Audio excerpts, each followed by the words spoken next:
É certo que Deus tem grandes coisas para nós. Ainda não se revelou, João disse. 1 João capítulo 3, João fala, olha, ainda não se revelou o que nós vamos ser. Mas quando Jesus se revelar, quando Ele vier, nós seremos semelhantes a Ele. Porque nós haveremos de vê-lo como Ele é. Deus não salva anjos. Deus não veio salvar anjos. Jesus não veio salvar anjos. Hebreus 2,16 nos diz, no versículo 5 e no versículo 16 do capítulo 2 de Hebreus, ele diz que Deus não socorre os anjos. Os anjos foram criados por Deus, alguns deles desobedeceram a Deus, Deus não deu uma segunda chance para eles.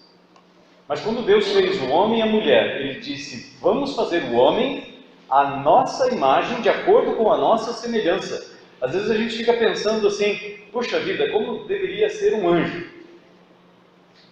Quantos já não sonharam, puxa vida, se deslocar, poder, talvez até ilimitado? Mas Deus tem reservado para nós uma coisa maior. Maior. E no momento a gente não consegue entender isso. Quando Jesus estava para partir para junto do Pai, Ele disse para os seus discípulos algumas coisas que deixou eles tristes, mas também Ele disse algumas coisas que deixou eles alegres. Ele prometeu, olha, na casa de meu Pai tem muitas moradas, eu vou preparar o lugar para vocês, e onde eu estou, vocês vão estar também. Amém? Essa promessa ela é feita por um noivo na hora do casamento. O noivo conhece a noiva, eles fazem um contrato, um trato, uma promessa. E o noivo promete preparar uma casa. E então, dado tempo depois, provavelmente naquela época durava 6 meses noivado, ele voltava para o casamento. E o casamento durava 7 dias. Então tudo isso é simbólico. Tudo isso simboliza tempos. Jesus foi para o Pai e Ele vai voltar. Ele foi preparar o lugar. E Ele vai voltar. E Ele vai nos levar. A Bíblia diz que nós vamos ser arrebatados com Ele nas nuvens. E vamos estar com Ele para sempre. Os outros vão ressuscitar só depois, quando completar o período de governo de Jesus neste mundo. Depois dos 1000 anos. Aqueles que não acreditam no milênio, eles dizem que Jesus vai voltar, todos vão ressuscitar, e então os justos vão herdar a vida eterna, e os que não creram no Senhor Jesus, eles vão ser lançados no lago de fogo e enxofre, onde o próprio Satanás já tinha sido lançado, juntamente com o falso profeta e com a besta do Apocalipse lá que fala, e também a morte, e também o inferno, o lugar onde as pessoas estão aguardando o dia do juízo. Mas Pedro, que andou com Jesus, ele fala de algumas coisas mais importantes para nós. Nós que temos a promessa de Deus, Pedro nos fala algumas coisas de prioridade que nós devemos ter na nossa jornada. Nós temos estudado sistematicamente aqui 1 Pedro. Então eu convido você para abrir em 1 Pedro, no capítulo 1, dos versículos 13 até o versículo de número 21. 1 Pedro, capítulo 1, versículos 13 a 21. E o tema que nos serve de diretriz de mensagem é forasteiros com uma jornada. Diz assim o texto: portanto, com o entendimento pronto para entrar em ação, tende autocontrole e esperai inteiramente na graça que vos é oferecida na revelação de Jesus Cristo. Como filhos obedientes, não vos amoldeis aos desejos que tinhais em tempos passados na vossa ignorância, mas sede vós também santos em todo o vosso procedimento, assim como é santo aquele que vos chamou. Pois está escrito: sereis santos, porque eu sou santo. E andai com temor durante o tempo da vossa peregrinação. Se chamais de Pai aquele que julga segundo as obras de cada um, sem discriminação de pessoas, sabendo que não foi com coisas perecíveis, como prata ou ouro, que fostes resgatados da vossa maneira fútil de viver, recebida por tradição dos vossos pais, mas fostes resgatados pelo precioso sangue, como de um cordeiro sem defeito e sem mácula, ou sem mancha, o sangue de Cristo, conhecido já antes da fundação do mundo, mas manifestado no fim dos tempos em vosso favor. Por intermédio dele, credes em Deus, que o ressuscitou dentre os mortos e lhe deu glória, de modo que a vossa fé e a vossa esperança estejam em Deus. Amém? Vamos orar ao Senhor. Pai, que esta palavra venha ao encontro do nosso coração, venha de fato nos fortalecer na fé. A tua palavra, neste mesmo livro de Pedro, diz que a nossa fé ela é mais preciosa do que o ouro depurado pelo fogo, que a coroa, a herança que o Senhor tem para nós, ela não murcha, ela é eterna, gloriosa. E nós sabemos da tua palavra que o Senhor é santo, o Senhor é separado, e o Senhor também deseja que nós estejamos separados do mundo e da maneira como nós vivíamos antes. Por isso, Senhor, que esta palavra cale fundo em nosso coração, que ela marque nosso coração, que ela tatue nosso coração como ferro em brasa, para que nós não nos esqueçamos do preço que foi pago pelo nosso resgate, pela nossa redenção, o sangue precioso de Jesus. Em nome dele, Pai, nós pedimos que a orientação do Espírito Santo do Senhor, que orientou os apóstolos, que orientou os profetas e que orientou os anjos que anunciaram a mensagem que foi trazida até nós e chegou até nós pela mensagem do Evangelho do Senhor Jesus Cristo. Que o Espírito Santo nos fortaleça a mente, que nos dê sabedoria, que abra nossos olhos espirituais, que fale ao coração, que fale aos nossos ouvidos espirituais e nós possamos ouvir a sua voz, ver a sua direção e falar e proclamar publicamente que o Senhor, só o Senhor é Deus, e a nossa fé e a nossa esperança está no Senhor. Em nome de Jesus. Amém. Amém?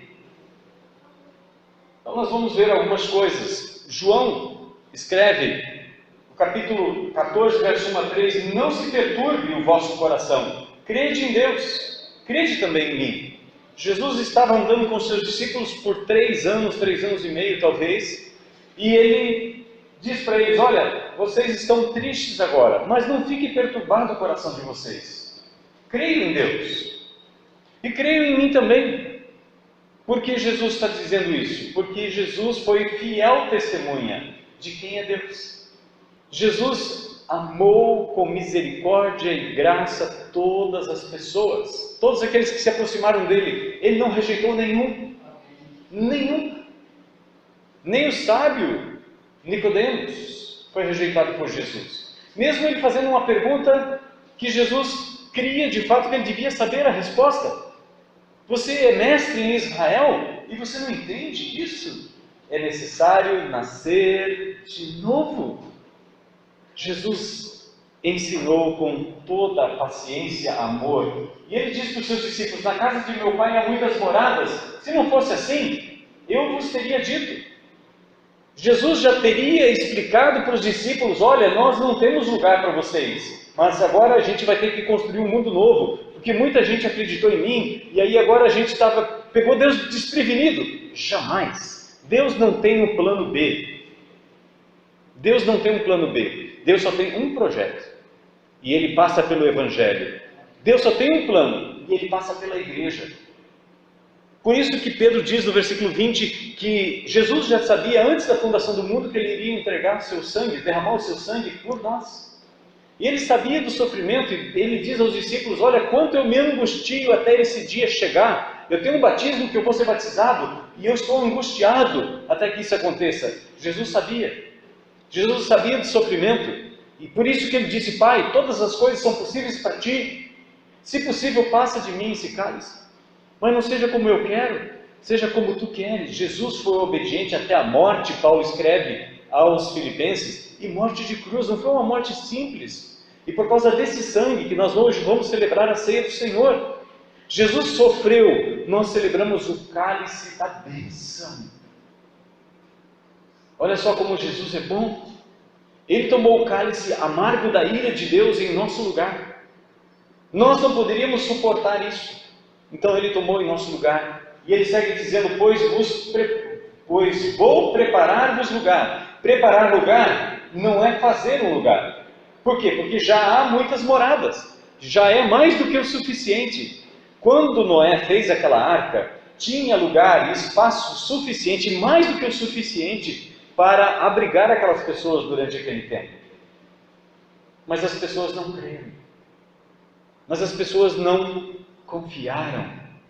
Não creram na pregação de Noé. Dilúvio, chuva, inundação. Você está pirando, você está doido. Aliás, quando Deus fala com Ezequiel, 2 vezes ele diz que diante de Israel, da teimosia que eles estavam, porque eles tinham conhecimento da palavra de Deus, eles viram os milagres, eles eram descendentes de Abraão. O povo de Deus foi um povo criado por milagre. Sara era estéril, tinha 90 anos quando deu à luz a Isaac. Deus diz, ainda que Noé, Jó e Daniel viessem e orassem em favor desse povo, eu não daria ouvidos. Por quê? Porque eles rejeitaram todos os profetas, eles mataram os profetas, eles perseguiram os profetas. Jeremias, que estavam anunciando a palavra de Deus naqueles dias, foi jogado num poço, foi alimentado com pão e água, para o sofrimento dele ser mais intenso. Os próprios parentes dele, se você olhar lá em Jeremias no capítulo 12, os próprios parentes dele queriam matar ele. Por quê? Porque ele estava anunciando que as coisas iam ficar ruins. Se o povo não se rendesse a Nabucodonosor, as coisas iam ficar muito difíceis. E foram ficando difíceis, cada vez mais difíceis. Jesus diz, já tem lugar pronto, eu só vou preparar o lugar. É como um hotel gigantesco que tem os quartos já prontos, só vai arrumar a cama, deixar tudo pronto, preparado para a nossa chegada. Amém? Deus não é pego desprevenido. E se eu for e vos preparar lugar, virei outra vez e vos levarei para mim, para que onde eu estiver, estejais vós também. Jesus disse, olha, se eu não for, não vou preparar lugar. Mas se eu for, eu vou preparar lugar. Então nós temos um amigo, alguém que está sentado ao lado direito de Deus, que conhece a nossa fragilidade, ele conhece a nossa dificuldade, ele sabe da nossa limitação, ele sabe como nós sofremos e passamos por dificuldades. Ele, como nós, passou por sede, fome, frio, dor, rejeição. Jesus sabe o que é sofrer. O profeta Isaías já profetizou no capítulo 53, ele é um homem que sabe o que é sofrer. Ninguém deu valor para ele. As pessoas que viram ele, consideraram que ele estava sendo afligido pelo próprio Deus. Alguns até disseram, ele não acreditou em Deus? Que Deus o livre da cruz. Se não é filho de Deus, desce daí, e nós vamos acreditar em você. A palavra de Deus no Antigo Testamento nos fala de muitas coisas. Por isso que nessa jornada, nessa peregrinação que nós vamos ter agora, nós precisamos saber algumas coisas, nós precisamos ver algumas coisas, nós precisamos ser, nós precisamos abandonar, pensar e crer. Desses 6 verbos nós queremos meditar rapidamente aqui junto com vocês. Abraão, ele teve a promessa de Deus, mas ele andou pela terra da peregrinação, que era a terra da promessa de Deus para ele. E ele andou lá, não como um cidadão daquela terra, ele andou como um peregrino. Olha só o que Hebreus diz, Hebreus 11, verso 9 e 10. Pela fé peregrinou na terra da promessa, como se fosse em terra estrangeira, habitando em tendas com Isaque e Jacó, herdeiros com ele da mesma promessa. Da mesma promessa. Deus fez uma promessa para Abraão. E Abraão andou na terra dele. Deus disse para Abraão, vai para o norte, vai para o leste, vai para o oeste, vai para o sul, percorre essa terra, toma posse dela, mas não vai ser nesse tempo de você como homem vivo. vai ser daqui 400 anos eu vou dar essa terra para os seus descendentes. Mas antes disso eles vão ser escravos, vão ser maltratados, mas quando eles saírem de lá, eles vão sair com muitas riquezas. Nós estamos passando por um tempo de tribulação e problemas, mas as riquezas que nós adquirimos aqui são mais preciosas do que o ouro. E a promessa de Deus é que Ele vai entregar na sua mão a sua recompensa. Ninguém vai tirar aquilo que pertence a você. Deus vai dar a cada um conforme as suas obras. Por isso que vale a pena investir no reino de Deus. Vale a pena nós crermos e investirmos no reino. E o que ele diz? Porque ele esperava a cidade que tem fundamentos, da qual Deus é o arquiteto e construtor. Ele não estava esperando conquistar uma Jericó. Talvez uma Jericó, a primeira cidade, fosse alguma coisa assim, visível aos olhos de Israel, e pudessem dizer, nossa, que cidade bonita, que cidade murada, protegida. O povo de Israel rodou 6 dias em volta dela. No 7º dia eles rodaram 7 vezes, eles cantaram e gritaram, e os muros vieram abaixo. E Josué profere uma profecia de maldição contra aquela cidade. Quem edificar essa cidade, no dia em que lançar a primeira pedra, vai morrer o seu filho mais velho. E no dia que ele colocar a porta no muro da cidade, vai morrer o seu filho mais novo. Anos depois, por não crer na palavra de Deus, na palavra dos seus profetas, aconteceu exatamente o que Josué havia feito. Ele havia amaldiçoado aquela cidade. Para que o povo não lançasse o seu coração para aquilo que estava construído naquela terra que eles haviam de possuir, Deus diz, tudo é para mim. Primeiro ao Senhor. Não mexa naquilo que primeiro é para o Senhor. Acã ficou vislumbrado com aquela capa e com a barra de ouro, com um pedaço de prata, e escondeu aquilo. Acã morreu por causa da sua cobiça. Por isso que nós aprendemos na palavra de Deus que sempre, primeiro ao Senhor. Primeiro ao Senhor. Na verdade, não temos aqui cidade permanente, mas buscamos a que há de vir. Hebreus 13, verso 14. Quando o autor aos Hebreus escreve aquele livro, ele escreveu que Jerusalém ainda estava de pé. Isso foi antes do ano 70 depois de Cristo. Porque no ano 70 depois de Cristo, Jerusalém foi totalmente dizimada, destruída. Jesus disse para os seus discípulos, não vai ficar pedra em cima de pedra, nesse lugar que não vai ser derribada. O único lugar que ficou de pé ainda é um muro de arrimo, chamado Muro das Lamentações. É só o que ficou de pé lá. Um muro de arrimo. Muro de arrimo é aquilo que você levanta e a terra, você plana um lugar para que você possa construir mais extensivamente.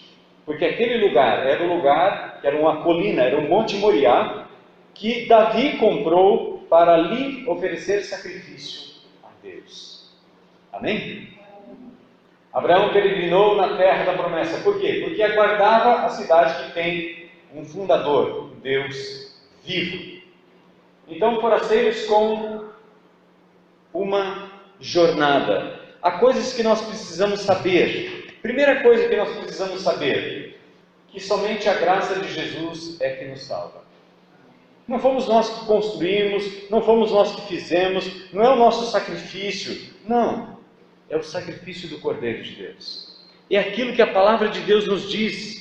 No versículo 13 ele diz, portanto, com o entendimento pronto para entrar em ação. Ele não diz, olha, relaxa, fica de boa. Não, não.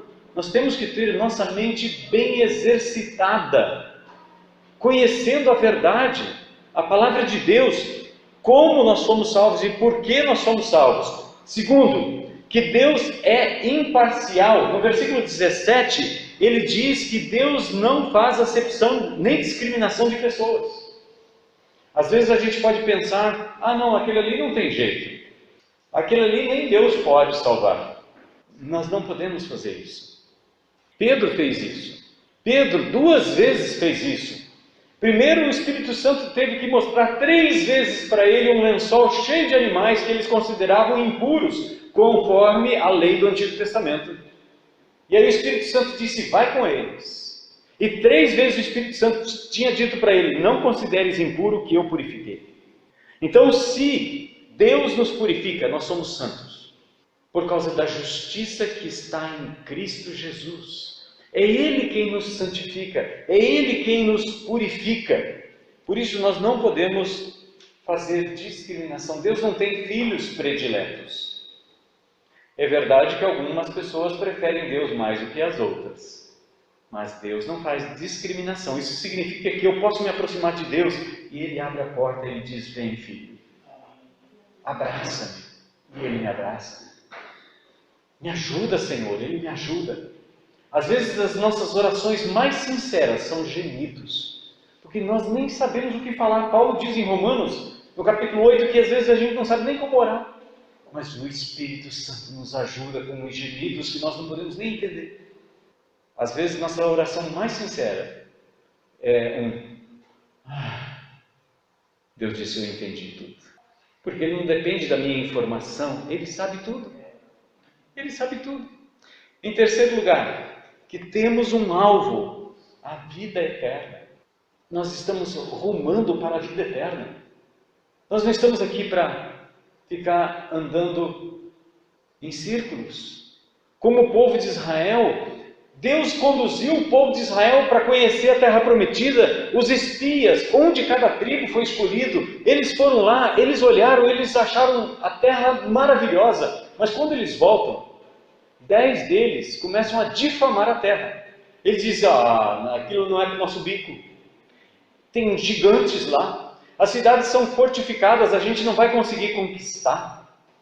E Deus mostrou para os filhos deles que Deus derruba as barreiras, assim como aconteceu com Jericó. E se Deus está conosco, quem pode ser contra nós? Mas se Deus está contra nós, quem será por nós? Mas se Deus está conosco, ninguém pode nos deter.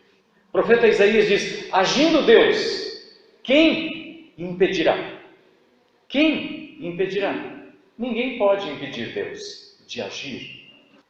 Em quarto lugar, o preço pago por nós foi a vida do Filho de Deus. Não foi um cordeiro, não foi um cabrito, não foi um bezerro vermelho, uma bezerra vermelha, foi o Filho de Deus. E a Bíblia nos diz que sem derramamento de sangue não há remissão de pecados. Todos os sacrifícios, antes do sacrifício de Jesus na cruz, foi apontando para o sangue de Jesus derramado naquela cruz. Não é o sangue que purifica, mas é o sangue de Jesus. Porque naquele mesmo dia 2 outros morreram. E morreram na cruz também. Não é o sacrifício de cruz que nos purifica, é quem estava naquela cruz que nos purifica. Ele não ficou nem na cruz e nem no túmulo. Ele ressuscitou. Amém? Segundo, coisas que precisamos ter. Se nós vamos fazer uma jornada, nós precisamos carregar algumas coisas conosco. E na jornada, às vezes, a gente acaba levando coisas que são pesadas demais. Não é isso que acontece? Coisas que nos machucam, se tornam um peso, e a gente começa a se livrar do peso extra. A gente procura colocar um calçado adequado, um calçado agradável, que nos ajuda na caminhada. Quando Esdras veio de Suzã, lá do reino dos Medos e Persas, ele gastou 4 meses para chegar em Jerusalém. 4 meses de viagem. Dá para imaginar uma viagem tão longa hoje para nós? A minha bisavó, quando veio da Alemanha para o Brasil, ela gastou 5 meses, 21 semanas para chegar no Brasil de navio. Hoje você faz uma viagem dessa em menos de meio dia ou meio dia de viagem de avião. Então as pessoas, quando viajavam naquela época, elas realmente calculavam o que iam carregar na viagem. O que é que nós estamos carregando na nossa jornada, como peregrinos neste mundo? Será que aquilo que nós estamos carregando como preocupação não é peso demais? Não é coisa demais? Será que de fato nós precisamos carregar tantas coisas, quando uma só é suficiente? Maria, que estava sentada aos pés de Jesus, ouvindo Jesus, e Marta, preocupada, Jesus disse: Marta, Marta, você está preocupada com muitas coisas. Uma só é necessária. Maria escolheu essa boa parte. E eu não vou tirar dela. Eu não vou tirar dela. Há uma coisa que é estritamente necessária. Em primeiro lugar, a mente cingida. Cingir é quando a pessoa vai viajar, ela coloca a mochila nas costas, ela coloca o tênis no pé, ela está com a roupa confortável, ela tem já a água, tudo preparado. Isso é cingir. Cingir é vestir. Quando o povo de Israel tomava a ceia, a Páscoa, eles deviam tomar a Páscoa com sandália nos pés, cajado na mão, roupa vestida, com cinto amarrado aqui na cintura, tudo pronto. É desse jeito que eles tinham que comer a Páscoa. Como é que nós comemos a nossa Páscoa hoje? Como é que nós celebramos a nossa ceia hoje, a ceia do Senhor? Nós estamos ainda metade da nossa mente cingida e a nossa preocupação está lá fora e meu trabalho e aquilo outro. E se nós morrêssemos hoje? Quem é que ia cuidar dessas coisas todas? Jesus conta de um homem em Lucas capítulo 12 que era muito preocupado. E ele fez celeiros maiores, ele colocou tudo lá dentro e disse para ele mesmo: descansa minha alma, desfruta, você pode aproveitar agora. No percurso do trabalho pastoral, eu vi muitas pessoas que se aposentaram e disseram: agora sim, eu tenho tempo para o Senhor. E elas não dedicaram tempo para o Senhor e não viveram para desfrutar da aposentadoria. Não viveram. Não estou dizendo uma maldição aqui, mas é que a nossa mente, se ela não estiver cingida, se ela não estiver preparada, as preocupações deste mundo tomam conta do nosso coração e nós desistimos com facilidade. Porque quando a gente se aposenta, esse salário vem líquido, mas eu posso fazer mais algumas coisas. Aí entra a ganância, entra a avareza e o desejo de enriquecer e construir tesouros sobre a terra. Jesus disse: não acumulem para vocês tesouros sobre a terra. Jesus disse: faça um tesouro lá onde ladrão não pode roubar, e nem a ferrugem pode corroer, e nem a traça pode roer. Um comportamento em temor. Devemos temer a Deus. Temer a Deus. Não é ter medo de Deus. Medo tem quem é escravo. Quem é filho tem temor. Ele sabe que o pai pode puxar a orelha, ele sabe que o pai pode dar um castigo, dar uma surra, mas ele não foge de casa. E se o pai vier dar um abraço, ele se abraça com o pai, ele chora de novo, mas ele ama o pai. Isso é temor. Isso é temor, nós não podemos nos afastar de Deus. Gente, Deus já mostrou o amor dele por nós. Nada que nós façamos vai fazer Deus amar mais a gente. Deus é fiel. Deus tem muitas coisas, mas só uma coisa Deus é. Deus é amor. Deus tem um poder, Deus tem a onisciência, mas Deus é amor. E por isso nós podemos nos aproximar dele sem medo algum. Ter a nossa esperança em Deus. Essa é a terceira coisa que nós devemos ter. Primeiro, a mente cingida, um comportamento de temor e a esperança em Deus. Nós devemos esperar em Deus. Coisas que nós devemos ser. Se você vai fazer um passeio, uma jornada dessa, você tem que ser um atleta. Se você não for um atleta, você vai desistir nos primeiros 100 metros. Não é verdade? O que nós precisamos ser então para essa jornada? Primeiro, nós precisamos ser filhos.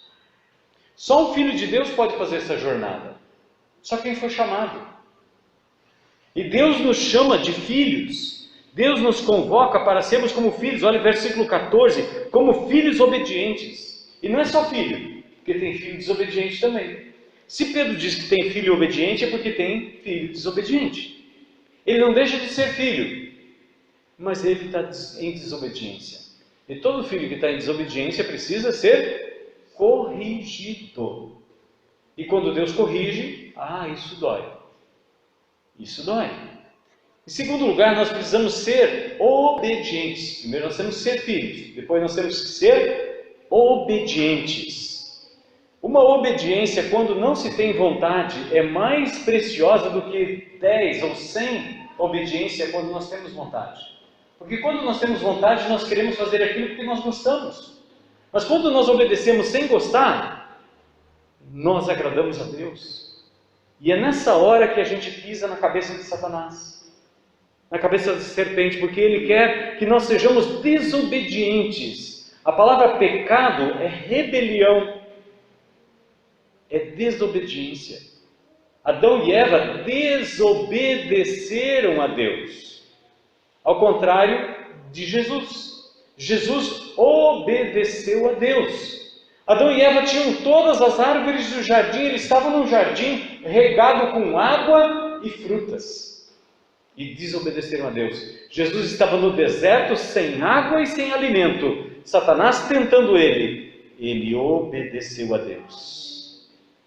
Isso significa que Jesus venceu num terreno adverso, não num terreno favorável. Isso mostra para nós que nós, na semelhança de Adão e Eva, nós passamos por provações e nós falhamos muitas vezes. Por isso nós precisamos de um Salvador. Sem Jesus, o primeiro ponto que nós precisamos saber, que só a graça de Jesus nos salva. Não é nós que produzimos a nossa salvação.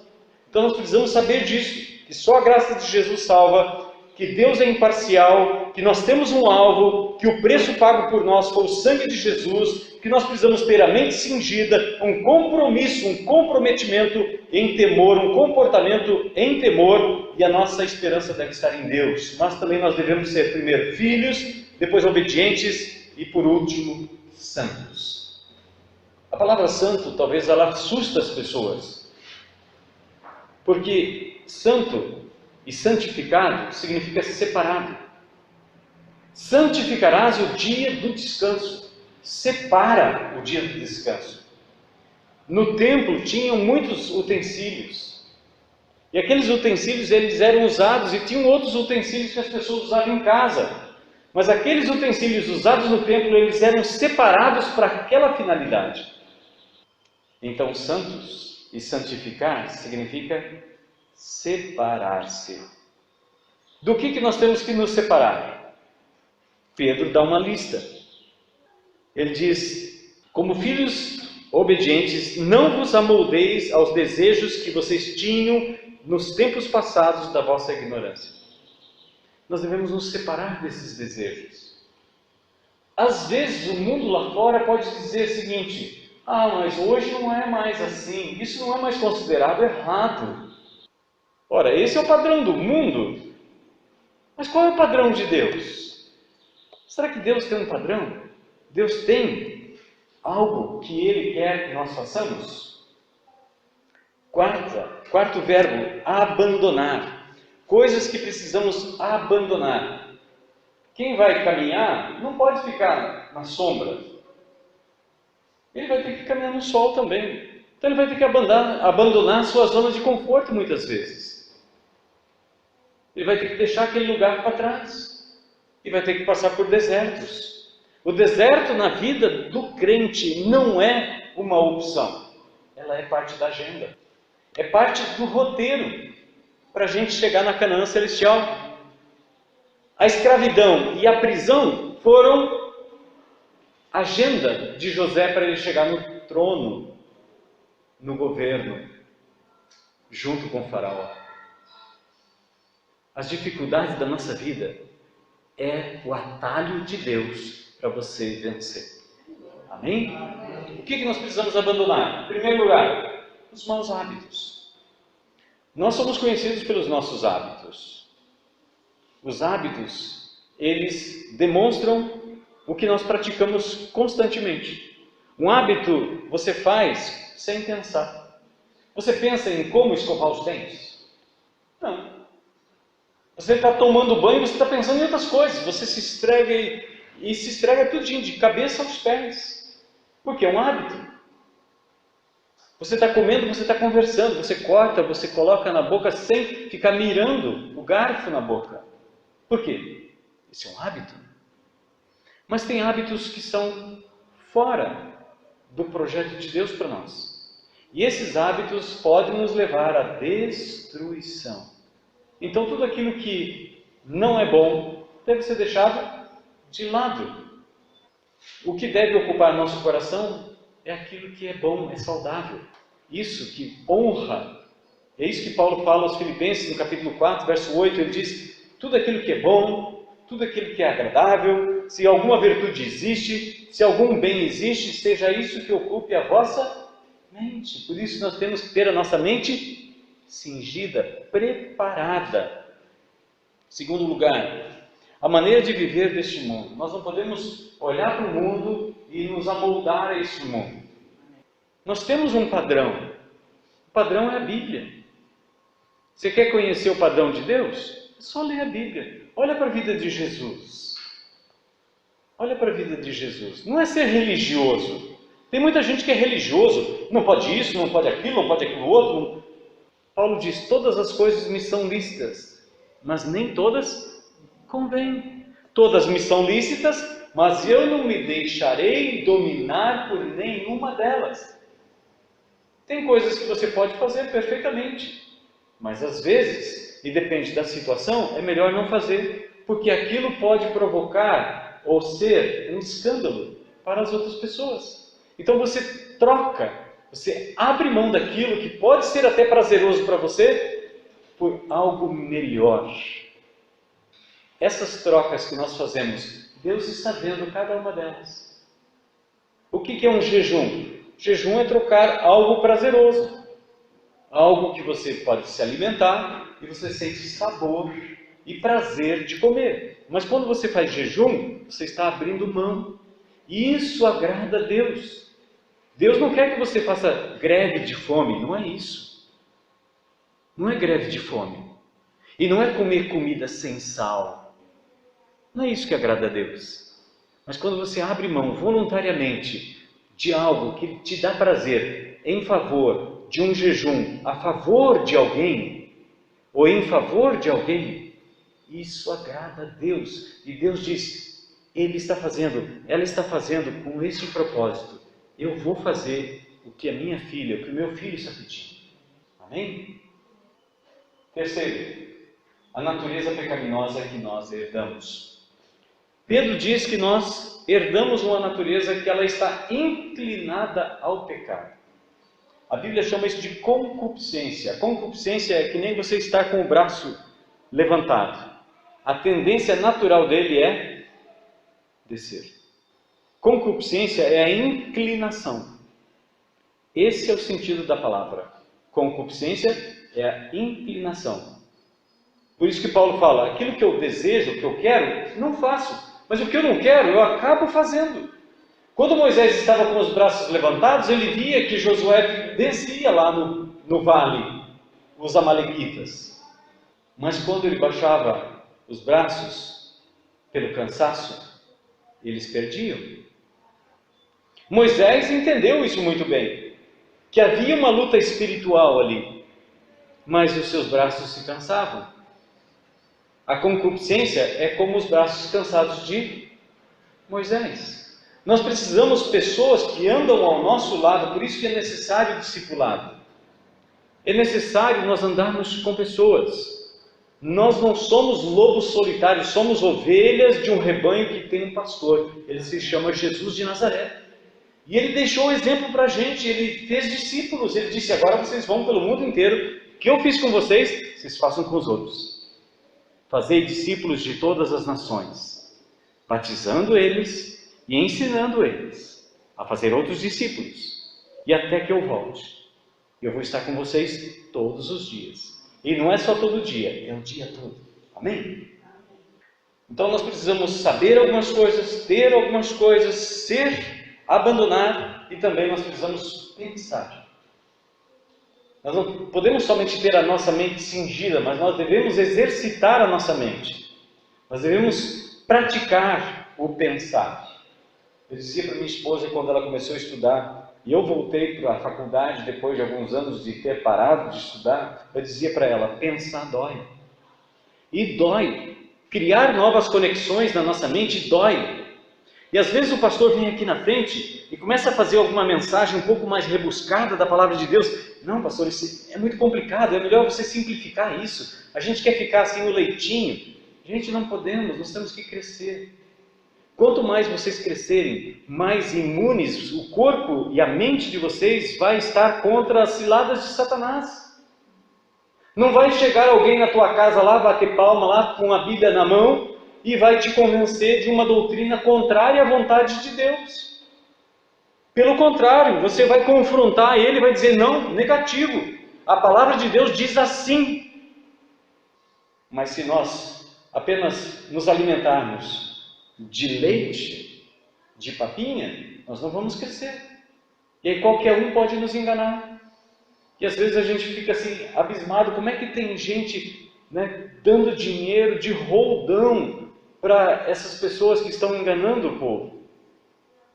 Por quê? Porque o povo está carente, necessitado de crescimento, de conhecimento. São pessoas que não têm a mente cingida, elas não pensam. Elas não pensam, é que nem gado que está indo para o brete. Estão indo para o matadouro, estão sendo abatidos. E Oséias explica isso. Oséias diz, a palavra de Deus, o meu povo está perecendo porque lhe falta o conhecimento. Porque você, sacerdote, você desprezou o conhecimento e agora minhas ovelhas estão morrendo. Provérbios nos diz que quando não tem profecia, o povo se corrompe. Então nós temos que nos aprofundar cada vez mais. Me perdoe, né? Às vezes eu sou que nem Paulo. O rei disse, olha Paulo, as muitas letras se fazem delirar. Mas gente, tem muito para a gente crescer em Deus. Tem muito para a gente crescer em Deus. O limite é a estatura de Cristo. E quando eu olho para a minha vida, eu olho para a vida de Jesus, gente, eu estou engatinhando ainda. Eu preciso crescer muito, eu preciso aprender muito para vencer a velha natureza. Vencer o velho Vanderly que está aqui e que às vezes quer sair debaixo da água do batismo. Porque quando a gente afoga o velho homem no batismo, a gente coloca um tanque de oxigênio e uma máscara para ele continuar vivo ainda. Não é verdade?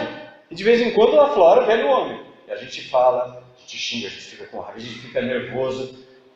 Paulo diz, olha, isso vai acontecer com vocês, porque o bem que você quer, você não vai fazer, mas o mal, você acaba fazendo. Desventurado homem que sou, Paulo diz. Quem me livrará do corpo dessa morte? Graças a Deus por Cristo Jesus. É Ele, de novo, é Ele que surge no cenário. É Ele a nossa rocha. É Ele a rocha que a água saiu para dar de beber àquele povo que estava no deserto. É Ele que é o maná que vem do céu. Ele é o Deus vivo. O que nós devemos pensar? No preço que nós custamos para Deus. Quando nós não pensamos no preço que Jesus pagou, é fácil pecar. É fácil deixar Deus de lado. Agora, quando nós lembramos e nós pensamos no que Jesus sofreu por nós, Paulo diz em 2 Coríntios, no capítulo 5, no versículo 14, que esse amor de Jesus, ele leva o nosso coração a um constrangimento. Experimenta cumprimentar uma pessoa que está carrancuda. Ela fica sem jeito. Dá um sorriso para a pessoa. Dali a pouco ela sorri para você também. Ela fica constrangida. Faz o bem. E você vai ver que a pessoa vai olhar para você com outros olhos. Faz o bem.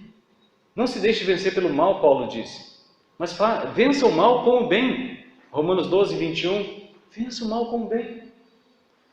Agora, quando nós pensamos no bem que Jesus fez por nós quando nós não merecíamos, no capítulo 5 de Romanos, Paulo diz, pode ser que por uma pessoa boa alguém se anime a morrer, mas Deus prova o seu amor por nós pelo fato de Jesus morrer por nós quando nós éramos inimigos dele. Isso é amor. Então nós temos que pensar nesse sacrifício de Jesus. Temos que pensar que o sofrimento aqui é pequeno comparado com aquilo que vai vir. é muito pequeno, é comparado com aquilo que vai acontecer, com a vida eterna, é ínfimo, é muito pequeno, é diminuto demais, é pequeno demais. Paulo diz em Romanos 8,18 que nossa leve e momentânea tribulação produz para nós um peso de glória, leve e momentânea tribulação. Um cara que passou por tudo que passou, Paulo relata isso em 2 Coríntios 12, chicotes, prisões, naufrágios, tudo por amor a Jesus, para que nós tivéssemos as cartas de Paulo hoje fáceis de serem lidas. O que Paulo passou? E Paulo diz que aquilo que ele passou é leve e é por um momento só, é rapidinho, é pouco tempo. É o que Pedro diz, olha, versículo 6, nisso exultais, ainda que agora sejais necessariamente afligidos por várias provações, por um pouco de tempo.